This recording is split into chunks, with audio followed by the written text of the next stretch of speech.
Oh my gosh.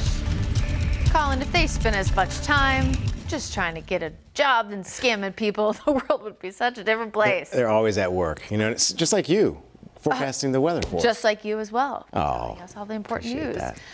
Today, really honestly, wasn't that hard in the weather department, especially as the last few days have been so nice with temperatures in the 70s. We were 74 yesterday, 75 today. Now temps still in the lower 70s, but tomorrow things are going to start to take a turn. We will still reach the 70s before a cold front arrives in the Charlotte area, which is going to change things up as we enter the end of the week. Now, I do want to point out here, we've heard from a lot of folks that they're starting to get the sniffles, the sneezes, all of that jazz back, and that's because tree pollen has started to go up. I showed you that forecast a little bit ago. This is slightly early for this time of year. Normally we see the highest peak between April 1st and May 15th. Doesn't mean we don't see any tree pollen in the month of March, but it is a little bit early. I'd say about 2 to 3 weeks, depending on exactly the level of pollen where you live. Now, what we're not tracking right now that we will be tomorrow is some rain. And while you may be thinking, well, doesn't rain help wash pollen away? Well, it does if it's widespread rain. Think about it, a ton of rain, cloudy skies, all of that mess, let's say that's in your driveway, would be all gone by the morning.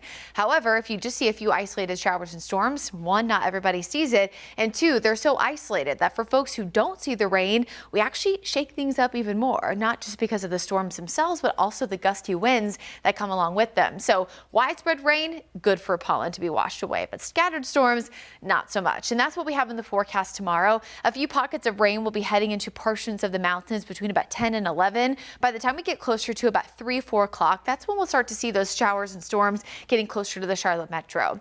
Now, most of this is rain, but we likely will see an isolated thunderstorm or two just based on the instability with highs in the 70s. But we are not expecting severe storms. These will encompass, though, some gusty winds as they roll through.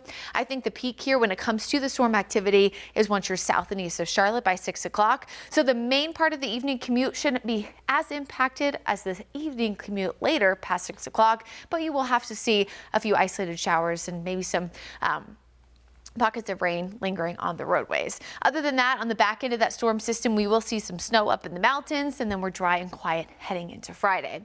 And we've spoken about wind a lot. We had a weather IQ that Chris did today on it that was fantastic, kind of explaining the different terms. But tomorrow is definitely one of those days where we do turn windy. Most wind gusts between 25 and 35 miles per hour, but embedded within those thunderstorms, that's where we could see a few isolated gusts to 50 miles per hour.